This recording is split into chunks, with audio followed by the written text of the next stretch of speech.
হাই সমাজ চালক এই ভিডিওত আৰু কান ৰিকুৱাৰমেণ্ট নটিছ ৰেনি সেবং এই নটিছন বাৰ ওই দাদা আমাৰ ৰেলৱে ৰিকুৱাৰমেণ্ট কেল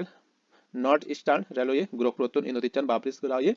ইয়ত তেতো দি আগে 25/10/2023 এই নটিছন পাবলিশ করা হয় ইয়ত আমার অনলাইন অ্যাপ্লিকেশন অলরেডি শুরু হই 25 তারিখ নভেম্বর 2023 তারিখ আমার অ্যাপ্লিকেশন শুরু হই এরপর লাস্ট ডেট দি আগে আমার 24 ডিসেম্বর 2023 ভিতরে আমি অ্যাপ্লিকেশন গণনা সেট করা লাইব এরপরে আমি রেনি সেবং এই নটিছনত যিনি নাহি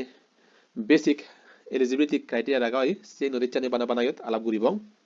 তাই আলাপ গুরিবার আগে দি মর একান হজুরি দেব ভিডিও গুণ গম লাগিলি লাইক আর শেয়ার করে দু আর যদি কেন সাউরি খবর হেবার সাথে হয় ইউটিউব চলে ইউটিউব চ্যানেল সাবস্ক্রাইব করে দু আর যদি ফেসবুক চলে ফেসবুক পেজ ফলো করে দু তাই বেগ বাস্তে যে আমি এই নটিছন হিংরি ছানা কই হিংরি নালগো না আমি সেই এবারে রেনিছি বেগ বাস্তে যে আমি ক্রোমত এজনাল প্রতি ইউট টাইপ করে লাইব NER dot Indian INDIAN Indian Railway RAILWAYS Railways dot gov.in এরপরে সার্চ করি হেবা সার্চ করার প্রতি নিউ পেজ ওপেন হবো এই হচ্ছে ফারার ওয়েবসাইটটোত আমি সুমিগি সুমার প্রতি ওইদি সেফারার দিনে দি হনাবুট ইউট কন্টাক্ট আস স্ল্যাশ রিকোয়ারমেন্ট তো ইউট জিনে যে ইউট সেফারার ইউট রিকোয়ারমেন্ট ইউট কম্পিউটার যে সেল লাগে দেখাতে ইউট রিকোয়ারমেন্ট এর পরে সেবার ইউট আরআরসি সুত দিনে দি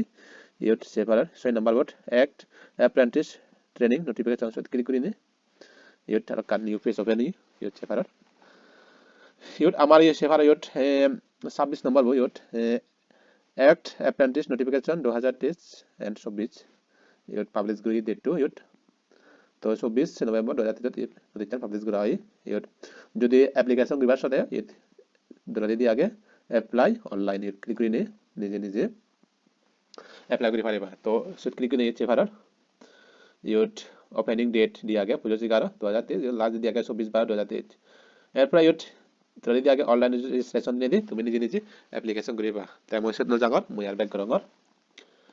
আমার ইউট যদি পিডিএফ পান ডাউনলোড করার সাথে ইউট ওয়ে দি আগে ডাউনলোড তো ডাউনলোড দিনে দি পিডিএফ পান ডাউনলোড করে নিজে সে পারিবা এই ডিটেইলস দি আগে তাই মই ডাইরেক্ট জাগর নটিছনত ইউট যিনি নাহি বেসিক ক্রাইটেরিয়া রাখা হয় সিনে মই সিলেক্ট করিছুং অলরেডি ইউট সেফারার এই নটিছনতে আমার অ্যাপ্রেন্টিস ট্রেনিং নোটিফিকেশন তো আমার বিক ট্রেনিং গলা আইব গই 1 বছরতে 2023 এন্ড 24 ভিতরে আমার কোড ট্রেনিং এই ট্রেনিং এর সাজনার প্রতি সাউরিতে এলিজিবিলিটি ওবা তাই সে আমি বেগ আসতে ওয়ার্কশপ বা ইউনিট তো মেকানিক্যাল ওয়ার্কশপ আগে সিঙ্গেল ওয়ার্কশপ ব্রিজ ওয়ার্কশপ তো মেকানিক্যাল ওয়ার্কশপ ইউচ্ছে পারা ইউতে দিচ্ছেন দালগুদি নিছিও আমার টোটাল ইউট পোস্ট 12 1100 পোস্ট ইউট 12 এরপর তো দিছি আমি ইউট তো ইউট ওয়ার্কশপ ইউনিট দিই এরপর ট্রেড তো হারি কোসগুরি বার ইউট আগে ইউট fitter welder electrician carpenter printer এরপর আগে মেকানিস্ট তো হবো ট্রেড টু কম লাগে সিনি জানি তুমি ট্রেনিং গুলি ফারা গই 1 বছরতে তাই আমার এই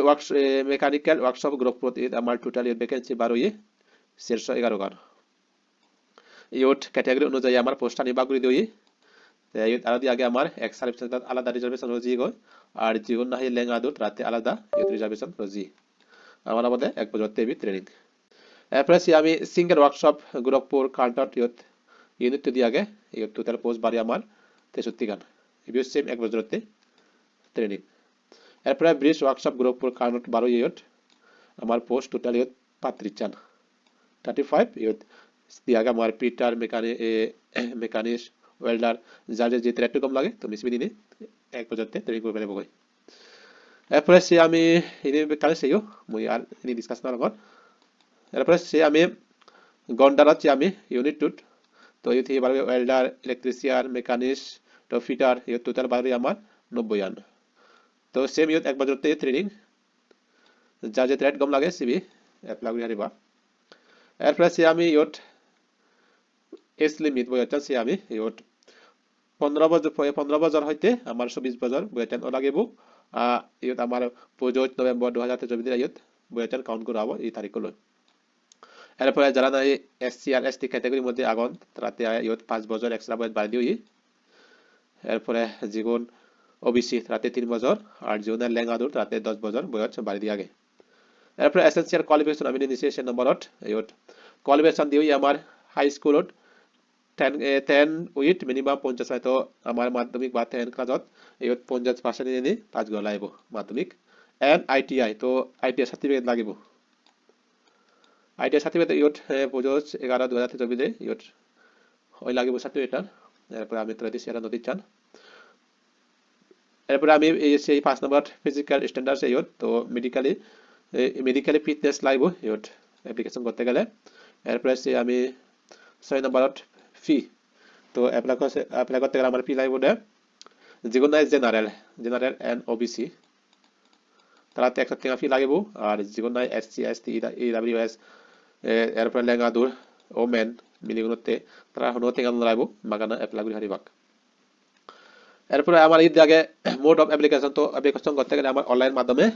অ্যাপ্লিকেশন করা লাগিব ইয়ত লাস্ট ডেট দিয়ে আগে 24/12/2023 ভিতরে ইয়ত অ্যাপ্লিকেশন আমার শেষ করা লাগিব